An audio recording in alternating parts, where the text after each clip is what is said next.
Good morning, folks, and welcome to another edition of City Hall Live. I am Joe Abeta. Our guest today's resume has Zozobra, has the New Year's Eve event that happens at the Plaza, also has the White House, and now, in addition to that, he's also overseeing the 4th of July event here for the city at the Santa Fe Place Mall parking lot. It is Ray Sandoval. Ray, welcome. Good morning, Joe. Thank you for having me. Thanks for having me. Appreciate you coming on, my man. So let's talk about the 4th of July event. Sure. We'll get to the other stuff later on because there's a lot of stuff to talk to you about today. But so the city comes to you and says, "Hey, we need a 4th of July event." Why did they come to you? They're always coming to you for these big events, and you know you do a great job of it. I know why they do it, but how do you feel about that, being the go-to guy for these? You know, I love it, and it's actually the Kiwanis Club of Santa Fe. We have a group. It's not just me. Yeah. It's a group of our members that we feel a very strong civic duty to help out. And you know, this year the Boys and Girls Club decided, who had been doing a phenomenal job of hosting the 4th of July celebration, decided that they needed to put their efforts into fundraising and to do some other things. Yeah. Romana Beta, who's the executive director, was telling me that their after-school programs are just exploding at the seams, and so they needed to spend their time to make sure that they could accommodate fundraising for those kids. And so they could not do 4th of July anymore. And so the mayor asked if I would do that. Councilor Rivera called me up and said, "Can we have a discussion about this?" And the first response was yes. City needs help, and we're here to help. So what can we do to help? Yeah. And I think that's really cool that they call you up. What was it like? Was it on your city bat phone that you have when they need an event or something? Yeah, they have a nice little. There's a Z that goes into the sky, and I change it in my costume when I run. Yeah, I got you. Was there any kind of? I mean, when they called you, did they say, "Listen, there's some conditions"? Is it? See what you can do if you have a new take on it or a new venue, please do so. How was it? Well, the mayor texted me the evening that the city manager made the announcement to council and said, "Listen, would you consider doing this?" And I said, "Sure, Mr. Mayor, we're here for you. Let me know what you need." So he had Councilor Rivera reach out, and Councilor Rivera was extremely nice and said, "Let's take an opportunity. What do you need from the city to support this? We know that this is a very short time period." Yeah. And the first thing that I said to the councilor is, I said, the way that I work is I like to come in and I like to get information. Okay. And so you put everything on a table when you're looking at an event, including location and venue. And a lot of people may not know this, but when I took over Zozobra in the winter of 2012, we also talked about, are there other places that we could have Zozobra? And the first step to good event planning is that everything is on the table. If you come in to say, we've done it this way before, then you're going to miss opportunities that you can to make the event better, to make the event safer, any of those things. And so it doesn't say anything about your predecessor, it doesn't say anything, it just gives me an opportunity to clear the table and put everything on the table to look at that. And so I told Councilor Rivera that I would be very interested in looking at other venues, and he would said, "Okay, let's do that, let's explore these other venues." Yeah. And what other venues were you looking at, or can you mention? Absolutely. So one of the things is that after talking to Roman, who was extremely gracious and giving me as much information as possible, we looked at really trying to keep it at Santa Fe High, but one of the things that we wanted to do was keep it on the football field. And because of the turf and football starting and stuff, that just wasn't a go for them. So I went back, I looked at Regal, and one of the things, Joe, to be quite honest with you, and I know I got a little bit of negative feedback, most of the feedback has been very positive, but when you put together a community event, I want people out of their cars. I want us to come together as a community. I want us to see each other. Yeah. And interact. Yeah. And so one of the things about Regal was that so many people parked in all the neighborhoods and just stuck in their cars. And I know there's an opportunity to now do that at Santa Fe Place Mall because people may want to tailgate. I really want people to get out of their cars. I really want you to enjoy this. We put together an amazing fireworks display, something that the city has never seen because we have much more land out there, so we can have bigger fireworks. And plus, really, you guys put on the biggest fireworks show. Yeah, Zozobra. Zozobra anyway, right? So you know the right people, and you have good communication with them. You can say, "Hey, listen, we want to do it this way. Is this possible?" You know exactly what to ask and what you can't ask, what the parameters are with the fireworks company. Exactly, and what I can promise is Santa Fe a fireworks show for the 4th of July that they have never seen. I mean, it's going to be phenomenal, and that extra space out there allows us to do larger fireworks, different kinds of displays, and so it's going to be phenomenal. But again, when we create events, we need to create events as a community. And, and I think it's really poignant right now. This is 4th of July. Our nation is very divided. So the one thing that we should not be divided about is the core things that we are as Americans. And so let's get out of our cars, let's come together and let's celebrate as a community the amazing country that we have, and really, wish it a happy birthday in style. Yeah. The response? The response has been overwhelming. A couple of things have been really surprising. I got a couple of people who said, I can't go to my dad's house and watch it from Regal Field, so I'm mad at you. But overwhelmingly, people think this is a much better place. They're going to be able to park for free. They know that there's parking. But I also have to say that something that was quite surprising and really just gratifying was that people said, thank you, Kiwanis, for stepping up. Oh, Kiwanis is doing this. It's going to be a great event. Oh, we're definitely going. And so that's really heartwarming to know that we have that kind of reputation in the city. Yeah.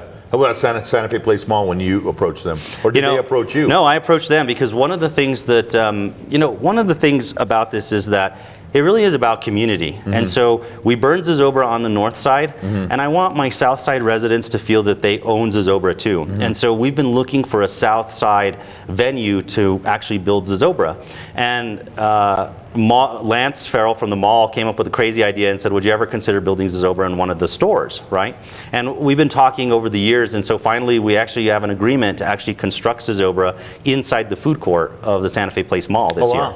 And so one of the things is when the mayor called me up and after I talked to Councilor Rivera, I thought to myself, this is a great venue because there's lots of parking, we have space, we have the Via Linda Park, we're going to be able to do some things that are a little bit different. So I called up Lance, and Lance was like, yep, let's do it. How can we do this? Let's come here and let's figure this out. And so Lance was an amazing partner, and it was a yes, yes, yes from the get-go.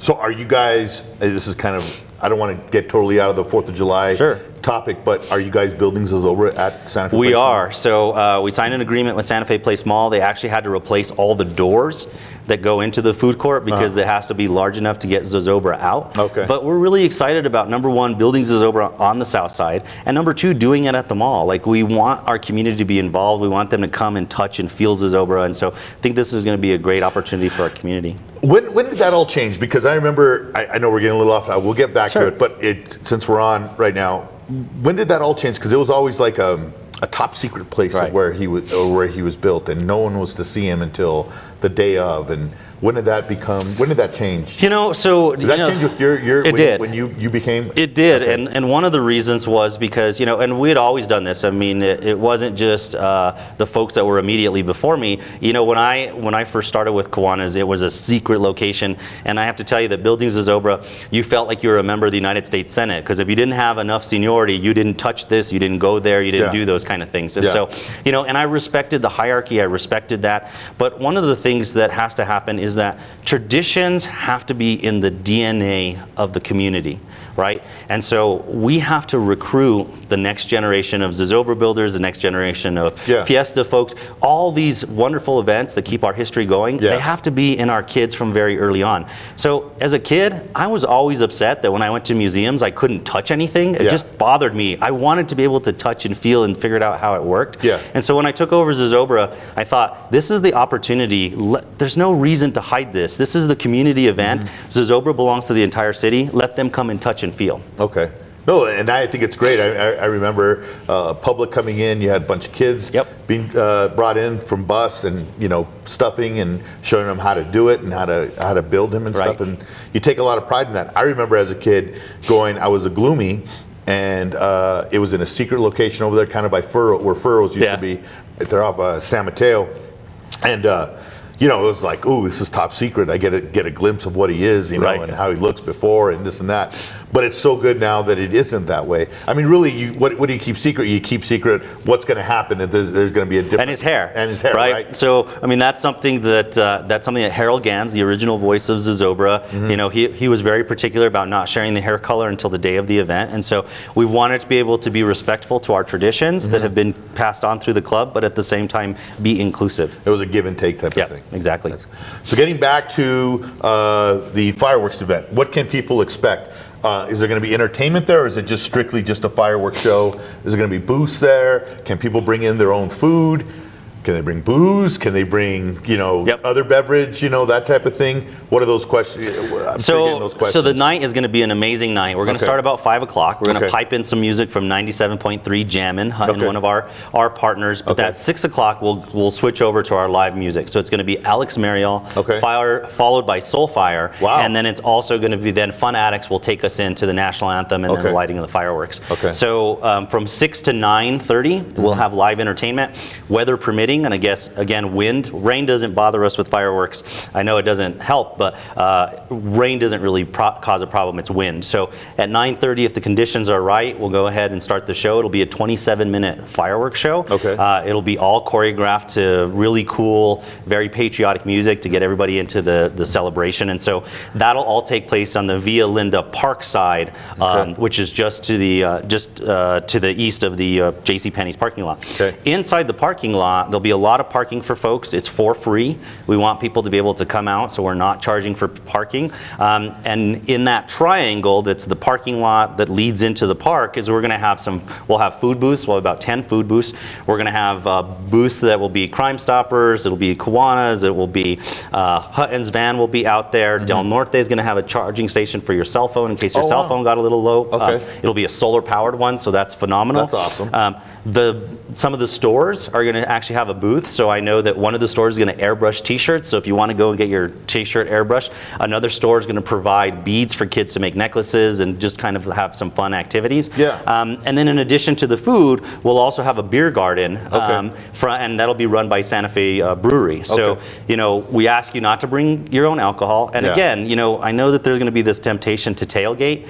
And what we really want is for folks to get out of the vehicles and come into the park, put down your blanket, listen to some great local music, and then watch what we think is going to be an amazing fireworks show. And gates open officially at 5 o'clock. Gates open at 5 o'clock. And again, we say gates loosely because there's no admission charge, there's no parking charge. We really want this to be, it's your city's event, it's us singing happy birthday to our nation, and so we want to be able to do that. And we don't want to have any tickets, we don't want to have any parking fees, we just want you to come and celebrate with us. Great, awesome. And then depending on the weather and all that, it'll go on, this goes on from 5 to 9, you said? Yeah, so about 9:30, everything works, we'll turn off the lights, we'll do the fireworks show, and we should be wrapped up by 10 o'clock. Well, that's great. Awesome. Well, that sounds like a really good, you guys have it all planned out. It sounds like a really cool event, and people are going to be out there, and very low effort as far as going out there. All you do is drive in, park, and get out of your car and go walk and watch the event, enjoy great live music, get some good food. Exactly. Yeah, awesome. Well, that's great. I know it's probably, it was a lot harder probably as far as it doesn't sound as, it sounds like it was really easy for you, but probably, I know it took a lot of work. Well, it's always a lot of coordination, because, you have Parks Department, we want to make sure that the police feel comfortable. Obviously, the fire marshal plays a huge role in where the fireworks are going to go. We want to make sure that we have good bands. We want to make sure that we have good partnerships with the mall, that we have food, the porta potties go in the right place, that we have light towers. Sound. So, sound. So, there are a lot of moving parts. But, it's a lot of fun putting together these community activities. Yeah, that's great. That's great.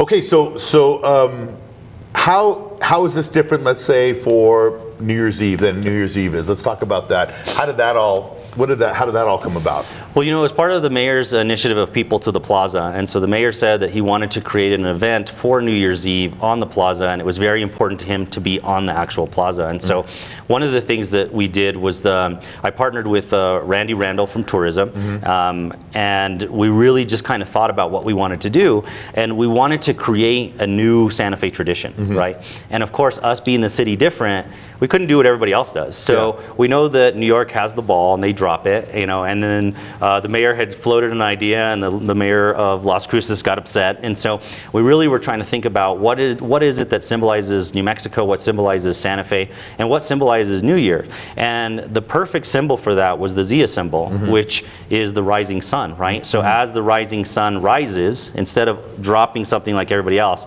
we actually have the Zia rise into the new year to greet the new year, and then we sing Las Mañanitas to welcome the new year. And so, this was a tradition that I think has really got some legs on it now. We started with the fireworks show, and some people were like, well, those fireworks were a little pitiful. One of the things about working in our city is that Santa Fe is an amazing place, but Santa Fe is three-dimensional chess, okay? And so you have to be able to have street credibility, is what I call it, street cred. So when you come and you do something and you do fireworks for the first time in downtown, you want to make sure that you're doing something that's appropriate and you're taking baby steps. We don't want to cause problems the first year. So, you know, could we have done this beautiful, elaborate fireworks show? We could have, but that was more risk, right? And so we wanted to start off a little bit slowly. And so you build on these events and they get better as they go on through time. But again, you need to take baby steps so that way people feel comfortable with what you're doing. They know what you're doing. Yeah. And it makes everybody feel a little bit better. Yeah, so it was the second year this past year, Yes. right? A lot more people than there were the first year, correct? Yes, a lot more people. Yeah. So we had about 5,000 people on the plaza. So that was phenomenal. And about 3,000 the year before. The year before, though, was really cold. It was about -14. So to be honest with you, I couldn't believe that we actually got 3,000. But to have you know, the Luminaria bonfires on the plaza for the first time in 50 years, you know, I have to say that I don't know if this was ego, but I wanted to be the first person to light that first bonfire, and I took great pride in that because you know, I have seen pictures of Luminarias actually on the plaza, and it was a tradition that kind of got lost. Yeah. And now to be able to bring that back, it really feels. Sometimes I feel kind of like Will Schuster, you know? Yeah, no, and bringing that. So are you looking at doing something different this year? As far as I mean, you're always, I know you, Ray, you're always looking to, you know, raise the bar every year. Right. So I know you probably haven't, I don't know if you've thought about it already. Maybe you have, you know, driving in your car saying, oh, that would be a great idea. I'm going to take note of that. But you want people to come back because you want to give them something different. Exactly. You want the same spirit, but you want to give them something else to talk about, right? Yeah, and you know, that's something that's really both fun and challenging about traditions is that, you know, everybody wants their tradition to be what they remembered it, and so there has to be these key moments that are part of the tradition, that are ritual, if you will, that you repeat over and over again. But then at the same time, you have to make sure that you don't get into such a rut that the entire thing is the same ritual, because then it is and especially in our day and age with kids that, you know, have access to cell phones and they're playing video games and, you know, special effects in movies. So there has to be an element that there's something different, there's something new and something exciting. And the other thing is that a tradition should be something that continues to grow. It shouldn't just be something that's static in the past. Same thing. And so, you know, and we don't have the you know, an exclusive or monopoly on great ideas. So if any of your viewers have any ideas, please let us know. I mean, these are community events that we want the entire community to come in. But we're starting to plan for New Year's Eve. And so one of the things we were looking at is big thing that's happening now is two things, which is urban art.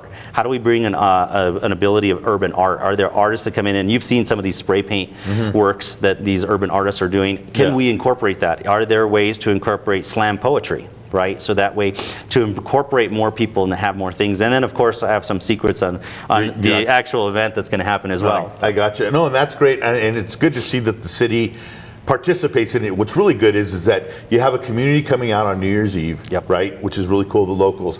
But that's also a very high tourism time also downtown, right, with the hotels and stuff. And you see visitors saying, oh wow, look, all the community comes out to this. Is a big crowd. We got to tell other folks about this and come back here to experience this again next year. Exactly, right? exactly. Word of mouth. Exactly. You know, and this whole thing is that we're an amazing, diverse community, and we have a lot to share with our visitors. And so one of the things is that, you know, this whole thing between local and visitor, our events are community events, and the locals should be we should have events that locals are proud to show visitors, that are proud to show their friends, that are proud to ask their friends to come and visit. You guys got to check this out, and we got to come to this. You know, it was real funny, and I know you don't oversee this event, but who knows, you might be taking it on, is the tree lighting event, right? Yes. I remember when it first started here at the city, because it wasn't always a tradition, but I think it was with Koss that we did in his first term, Mayor Koss, and we went out there, and there was maybe it was a handful of folks, right, going out there. But last year, my brother-in-law and my sister-in-law were in from San Diego. They came in, and we said, hey, let's come up. Do you guys want to go to the tree lighting? Sure. We went up here. So many people. Oh, it was amazing. It's crazy. It's amazing. It's yeah, I saw you there actually. Yeah, I absolutely love it. I mean, it was packed at the mall. I mean, the plaza was packed. Yeah, and it's so cool that, because it just feels like, you know, again, it becomes, the plaza is the community, it's everybody's plaza, right? But you feel like it just feels like it's home. You know, if you are a college student or you've been away and you come visiting your family, it's the way it used to be. It feels like for those moments. Right. You know, and I've had the pleasure of living in D.C. and Boston and Seattle, San Diego, you know, even in Albuquerque, and I love those places. And there are definitely key annual events. Yeah. But there's no place like Santa Fe, and the amount of the annual events that we have and the connection that we have to our plaza, which is the heart of our city, is just amazing. And so we want to make sure that when we were putting these together, you want to make sure that everybody feels welcome and everyone's proud of the event that gets put on. Yeah, I mean, it's got to be in the top 5 as far as national, maybe even worldwide, as far as specific places, right? Like there's New York Times Square. It definitely is comparison with New York Times Square, right? The plaza, Santa Fe Plaza. And with that also, we got to put our best foot forward with this, correct? Absolutely. So I mean, that's always very important.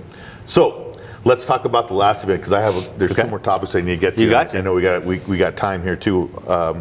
Going against us, but okay, so Zozobra, that's what really, when you hear Ray Sandoval, you hear Kiwanis, you think is Zozobra right away. Everyone thinks about that, and I know that is an annual thing. I know that the moment that it ends, you take a deep breath, you might have maybe, you know, a dinner or whatever that night, and then later that day, I know you take a day of rest or whatever, and then you start planning again for the following year. What did we do right? What did we do wrong? How can we make it better, right? Yep, absolutely. So talk about that. I mean, how long it takes a whole year really to plan for Zozobra, correct? It does. I mean, the logistics of an event that now we're seeing on the average of about 50,000 people coming out to this event, the logistics are amazing. And look, the one thing that you don't want to do in an event is take anything for granted, right? So I'll give you an example, okay? So for example, you know, we went back and we were looking at the attendees experience, right? And something I never would have thought of, but it's on my rotation. So every year I go and I take 5 topics that I normally my department chairs handle it and I don't think about it and so forth and so on. So this year, porta potties came up on my list, right? And well, porta potties, you just you order porta potties, you make sure you have the right number and so forth and so on. Well, let's go back and let's actually look at the attendees experience. So what I found was that for our female attendees, it's very uncomfortable to go to a porta potty because they're a mess, right? So we went out and we looked for a company that actually has ladies only porta potties. So there's no urinal in it. They're bright pink. They have a big lady icon on them. And you know, the tank size, and is there hand sanitizer, and how many toilet paper rolls can this do? And so this is part of an event, is that you have to go into the weeds to make sure that all aspects are this. Well, guess what? Those porta potties are going to cost more money, right? Because they're a higher quality than what we've had in the past. So in order to do that, we have to absorb those costs, because Zozobra is the Kiwanis Club of Santa Fe's largest fundraiser. So in order to kind of think outside the box, how do we absorb those costs? But also, how do we absorb costs for safety, for checks, for all of these things, road closures? As the event gets bigger, we have a bigger footprint. And so rather than raising the general admission ticket, what we decided this year to do was actually add premium viewing areas that people that wanted to pay for a little bit better of a view, they would be able to do that while keeping the general admission ticket $10 for everybody and kids 10 and under free. Because there are people that will pay that extra just to have it, just to say, hey, let's do that, and it gets us closer and whatnot. They want they want to have that courtside seat, right? Gotcha. So okay, so you have that, and you're looking at having female porta potties. I think that's kind of cool. That's awesome. Is that an announcement here? Yeah, absolutely. Okay, cool. So what about? Let me ask you this. So I go to Fort Marcy every day. I check it out, and I noticed that you guys had to build the bridge, right? It's going to be a pretty nice sized bridge, which is a safety issue. It was, and now it'll be easier in and out access for, which will also help out with the crowd, right? Making the experience a more pleasant experience for folks, right? Absolutely. So we have that. The trees have cleared, right? Okay. So what I'm getting at is does that create a bigger space, because it is straight centered, right? For viewing now, for Zozobra to be viewed from Majors Field. Right. Have you guys thought about that? Well, you know what? So the first thing was, and people have asked that. They said, well, you know, you wanted to get rid of the trees because of the fact that you wanted to be able to have a better view from Majors But that Field. wasn't that wasn't the and case. that wasn't the consideration. Yeah. In fact, what Kiwanis did is we actually paid for the same drone footage that we get for the event. We actually went and we took drone footage of the tree line and figured out where to place the bridge in the place that it would take out the least amount of trees. And we were very fortunate, because if you go now, you'll see this big gap between the tree lines. Yeah. But if you go back, you know, a year ago, there were 3 very large natural breaks in that tree line to begin with. So instead of taking out 40 trees, we landed up taking out 14 trees. Yeah. Right? And so the consideration again was, if we had an emergency evacuation, how do we get folks out as soon as possible? And so the answer was a 90-foot land bridge, not a bridge that's kind of a suspension bridge, but a land bridge that's just completely level. Yeah.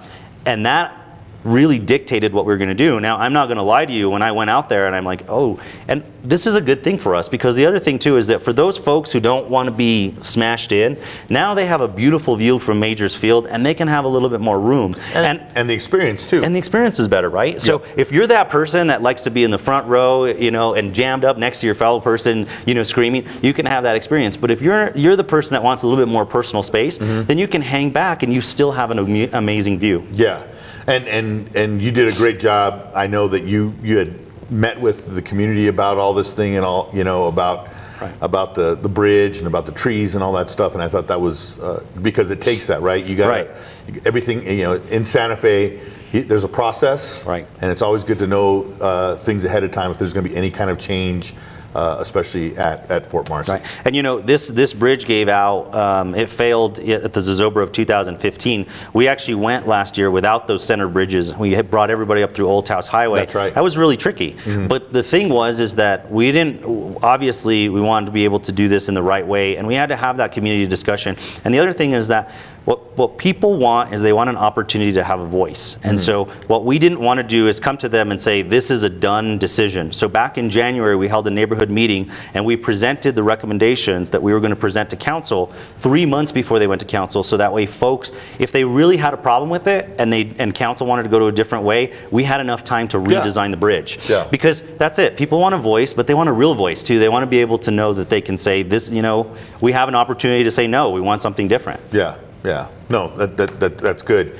So, getting back to the Majors Field thing, it's going to be a great experience for folks. Are you guys changing up anything with that regarding folks coming in? Because, we are. Because that would be a ticketed spot now, right? Absolutely. So one of the things that we looked at is we're actually going to be using the Scottish Rite parking lot as our check-in. So what will happen is that people, as they come up Old Taos Highway, if you have a ticket, you'll be in one line. If you need to buy your ticket, you'll be in another. So that way we can quickly separate that. You'll go up through the alley that's behind the Scottish Rite, the pink church, into their parking lot, and we're going to have 200 feet worth of folks checking. So we're going to be able to get you through, get your ticket, take in, check, you know, make sure that you go through the security check and get you into the event a lot quicker. So this is going to be, I mean, this is just a world class about where we were. I mean, because, I mean, Ray, it's all also about people, because last year was going up Old Taos Highway, and that was because of the bridges. Right. But what you want to do is you want to make it's a way of building a permanent, consistent way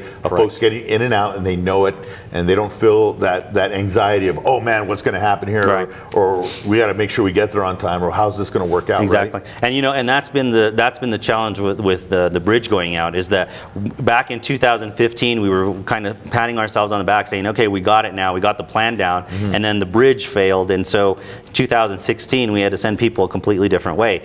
What we hope now is that this will be the permanent way that people go. So that way, you're absolutely right. So year after year, they know exactly where they go to get in.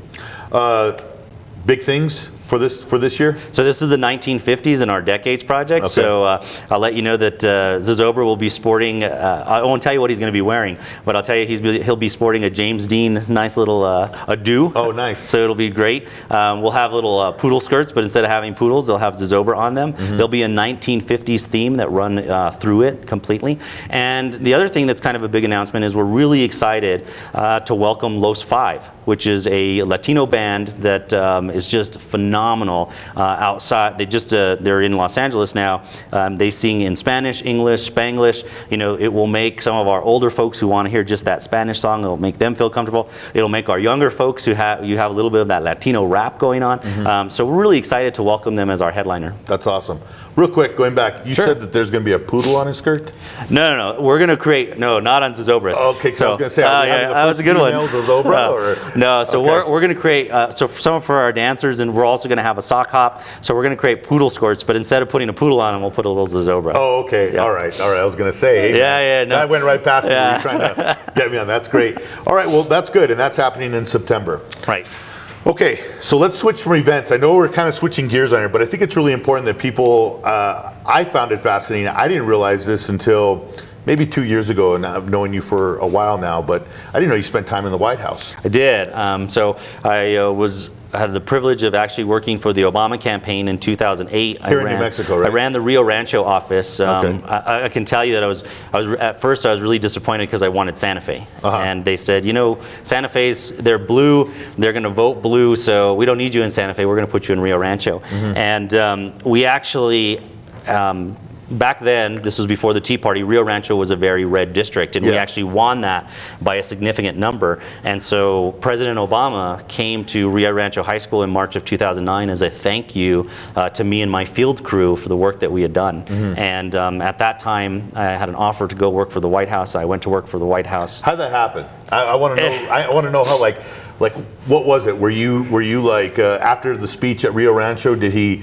Come on, Ray, come on. Well, one of the staff Ray, members came up and said, we heard about the job that you did. We think that you'd be a good member of the team. We'd like you to apply for this position. And it was kind of, to be honest with you, I still look back at it and I'm like, there were times that I'm standing there and Air Force One is coming and the President of the United States is walking off Air Force One, and I'm like, I'm this like kid from Santa Fe, and I'm like, is it like, am I making this up? It was just kind of it was an amazing event. But then I was then asked to come back to New Mexico and run the campaign for 2012, and so I decided that I would do that. And I had intended to go back to Washington after that, but then all the stuff with Zozobra happened, and I kind of felt that I needed to stay here and look after my little 50-foot monster. That's incredible, man. I don't know a lot of people. I think you're the only person I know that's ever worked in the White House, man. That's pretty incredible. John Alejandro too, works for the city of Santa really? Fe. Yeah, talk to him. He's got some great White House stories. I didn't know about John being over there either. That's pretty incredible, man. Yeah. Wow, that's awesome. It's funny how just sometimes life just takes you in these directions, man. Different directions. And now you're the king of events. You're like the Don King of Santa Fe. I don't know if you don't have. I'm going to put the hair. I'm going to exactly. do that. I really love the position that our club is. I like the fact that we're respected to look at these events, but there's something about creating a sense of community. And what's so cool about that is that Santa Fe has all this history and all this traditions, and so to be able to come back and actually create a tradition from scratch like New Year's, to be able to carry on something that people believe in and have such a connection with, like Zozobra, and then just to be able to do these events, I actually feel privileged to be able to do this, and I really look at it as an honor when the city calls and they put out the bat phone rings. We're always there to answer it because we want to help out our city. And I just want to let folks know that that's not Ray's day job. This isn't Ray doesn't do this primarily. This isn't his primary job. Ray has another job that he works during the daytime, just like us, a 9-to-5er, if you want to call it that, or an 8-to-5er. So you're doing this all on your own time, and you're putting it in. And thank you, Joe. I work for P&M. I'm their corporate communications person, and huge shout out to P&M because they really encourage our employees. We have 1,500 employees, and we have Community Day. They give us 8 hours of paid time for an event that we want to do. And so P&M really encouraged us to get out in the community, and they support the work that I do in the community. And I wouldn't be able to do this kind of work if I didn't have a day job that actually valued community service. Yeah. So big shout out to my folks at P&M. No, absolutely. Ray, thank you so much, man. Thanks, Joe. There's so many other things we didn't get to, but because you have an incredible life, man. Thank you, sir. But I want to thank you for coming and spending time with us here today and sharing with us. Thank you, man. Appreciate it. Ray Sandoval. Folks, thank you again. I want to thank our director and our producer, Christina and Adrian, for making this all look the way it does. And thank you also, folks. Have a safe weekend. Have a great weekend. Adios.